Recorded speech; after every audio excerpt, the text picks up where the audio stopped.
बहुत बहुत स्वागत है सभी का हमारे यूट्यूब चैनल स्टूडेंट्स मीडिया में। मैं राज और आप देख रहे हैं students media YouTube channel. Bihar university Muzaffarpur राज्य स्तरीय विश्वविद्यालय बिहार में जितने भी है सबको जो होली की छुट्टी दी गई थी वह 20 मार्च तक थी। 20 मार्च आज समाप्त होने वाली है। विश्वविद्यालय ने कहा था कि होली की छुट्टी के बाद 20 से 23 के पार्ट 1 का परीक्षा फॉर्म भरा जाएगा और इस पर कुछ जानकारी निकल के आई है जो हम आपसे शेयर करने वाले हैं। उससे पहले जो छात्र छात्राएं बाहर रह के जो पढ़ाई कर रहे हैं, कॉमर्स बीकॉम पार्ट 1 का जो गेस्ट पेपर उनको चाहिए था इंग्लिश मीडियम में, जो मुजफ्फरपुर के आसपास में नहीं है। वैसे मुजफ्फरपुर के आसपास है तो आप मार्केट से ले लीजिएगा, नहीं तो आप बाहर है तो इंग्लिश वाली जो बीकॉम का गेस्ट पेपर है या आपके साइंस का गेस्ट पेपर है, साइंस का गेस्ट पेपर भी इंग्लिश में जो है आ गई है। हिंदी में तो पहले से थी ही, तो लेकिन ये बात है कि कॉमर्स वाले का जो है तैयार हो गया है पीडीएफ इंग्लिश मीडियम में। आप हमें इस व्हाट्सएप नंबर मैसेज कर सकते थे आपको चाहिए तो। हालांकि मेंटेनेंस चार्ज जो होता है पीडीएफ बनाने में काफ़ी वक्त लग जाता है, तो उसके लिए थोड़ा चार्ज आपको देना होगा। वहीं साइंस में हम बात करें तो साइंस में हिंदी मीडियम में तैयार है, इंग्लिश मीडियम में जो है 22 मार्च तक तैयार हो जाएगा, तो 22 तारीख से जो है आप ले सकते हैं। वहीं हम आर्ट्स की बात करें तो आर्ट्स का जो गेस्ट पेपर होता है वह इंग्लिश में प्रिंट होता ही नहीं है, तो आपको इंग्लिश में कहीं मिलेगा ही नहीं, हिंदी वाला ही आपको पढ़ना होगा। आर्ट्स का क्वेश्चन बैंक हो या आपका गेस्ट पेपर हो वह इंग्लिश में प्रिंट नहीं होता है, क्योंकि डिमांड जो है इंग्लिश का नहीं होता है। बस कुछ छात्र छात्राएं होते हैं उनके लिए पब्लिकेशन जो है प्रिंट नहीं करती है।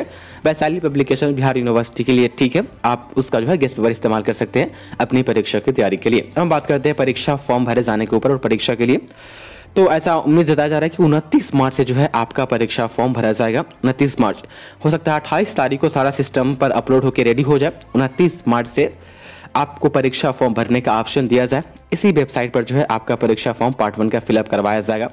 UMIS के जो है द्वारा ये फॉर्म फिलअप करवाया जाएगा। 29 मार्च जो है संभावित तिथि है। कंफर्म जब नोटिस आएगी, बज़ाब्ता एक नोटिस आती है जिसे मेंशन किया जाता है कि इस तारीख से जो है आपका परीक्षा फॉर्म भरा जाएगा, तो वो नोटिस आएगी तो कंफर्म पता चल जाएगी। लेकिन एक संभावित तिथि है, यदि यही रहा 28 से 29 तारीख से आपके पार्ट 1 का परीक्षा फॉर्म भरा गया तो अप्रैल में परीक्षा शुरू तो होगी, लेकिन अप्रैल के लास्ट 20 अप्रैल के आसपास से आपका पार्ट 1 का परीक्षा शुरू हो सकता है, यदि जो है 28-29 मार्च से परीक्षा फॉर्म भरे गए तो। क्योंकि 15 दिन का वक्त, लगभग 10 से 12 या कम से कम 15 दिन का तो खैर देना ही चाहिए यूनिवर्सिटी को परीक्षा फॉर्म भरने के लिए, क्योंकि अपडेट होने के बाद जो है 1 से 2 दिन के बाद परीक्षा फॉर्म सुचारू रूप से फिलअप होना शुरू होता है। तो फिर उसके बाद जब आपका फॉर्म फिलअप हो जाएगा उसके बाद से एडमिट कार्ड तैयार करने में थोड़ा वक्त लगेगा। तो ऐसा मान करके चलिए कि 20-25 दिन आपका ऐसे ही लग जाएगा ऑनलाइन करवाने एवं एडमिट कार्ड बनाने के लिए, इतना वक्त लग जाएगा। तो अप्रैल में परीक्षा हुई तो अप्रैल लास्ट से शुरू हो पाएगी आपका। रहा बात पेमेंट का, तो पेमेंट का जो है ये एक फिक्स नहीं होता है बिहार यूनिवर्सिटी में, क्योंकि यहाँ पर 3 तरह के कॉलेज हैं। एक तो है कि गवर्नमेंट कॉलेज है, आपका एक सेमी गवर्नमेंट है, मतलब कि आधा प्राइवेट और आधा सरकारी, उसके बाद एक पूरा प्राइवेट है। तो सभी का फी स्ट्रक्चर अलग अलग होता है। हालांकि पार्ट 3 का जब परीक्षा फॉर्म भरा गया था ऑनलाइन तो उस वक्त 1200 रुपये परीक्षा फॉर्म शुल्क लिए गए थे, लेकिन 2-3 हज़ार रुपया कॉलेज ने भी वसूला था। यूनिवर्सिटी ने कुछ नहीं बोला था और ना ही सरकार ने कुछ बोली थी, और ना ही छात्र नेता जो अलग अलग मुद्दों पर सवाल उठाते रहते हैं।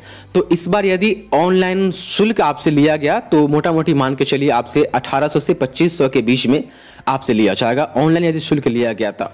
नहीं तो यदि हुआ कि ऑफलाइन ही आपको जमा करना है, जैसे कि पिछले 2-3 परीक्षा फॉर्म जब भरे गए थे उसमें हुआ था कि आपको सिर्फ फॉर्म वेबसाइट पर आपको ऑनलाइन फिलअप कर लेना है, उसके बाद उसका प्रिंट आउट निकलवा करके या खुद से निकाल करके आपको उसके साथ कुछ डॉक्यूमेंट जो पार्ट 1 परीक्षा फॉर्म के साथ लगते हैं, मैंने आपको बता दिया है, उसको अटैच करके जा करके अपने कॉलेज में वेरीफाई करवाइए अपने डिपार्टमेंट से।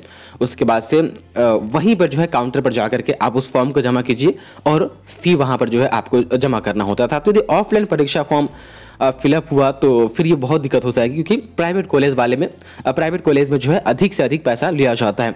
इस तरह के एडमिशन हो या परीक्षा फॉर्म फिलअप का टाइम आता है तो 4-4 हज़ार रुपये तक प्राइवेट कॉलेज वाले पहुंचा देते हैं, हालांकि कोई कुछ नहीं बोलता। तो फी जो होता है फी फिक्स नहीं होता है। कॉलेज लेवल पर यदि फी जमा होती है तो कुछ अलग होती है, यूनिवर्सिटी लेवल पर फीस जमा होती है तो वो अलग होती है। हालांकि जो भी होगी जैसे भी होगी हम आपको समय समय पर बताते रहेंगे, बस आप लोग चैनल से जुड़े रहिए। बहुत बहुत शुक्रिया आपका इस वीडियो को देखने के लिए।